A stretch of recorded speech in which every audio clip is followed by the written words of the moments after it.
እንዲሰማሽ አልፈልግም። እኔ ምንም እንድትይ አልፈልግም። ምንም ማርያም ምንም ማለት አልፈልግም። ኧረ በእግዚአብሔር እንደው መድኃኒዓለም እኔስ አሁንስ እንደው ሰለቹኝ።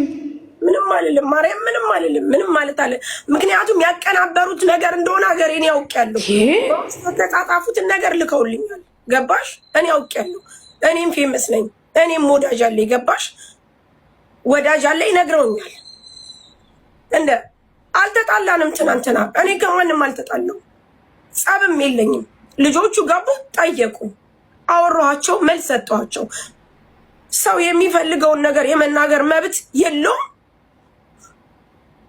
እነሱን ማነው ጠያቂ ያረጋቸው? ማነው መጥተው ጠያቂ ያረጋቸው? መናገር መብት የለውም ወይ? በዚህ ልክ ነው ወይ ሰውን የምታሳቁት?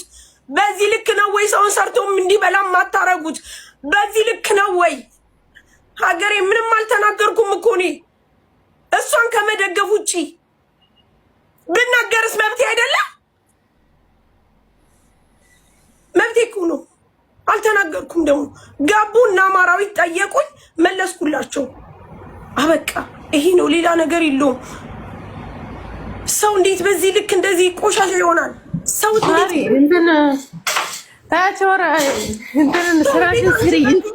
ነገር አጠንጥሎ ሳሪ በማርያም ስራ ስሪ። በቃ ዝም ብለሽ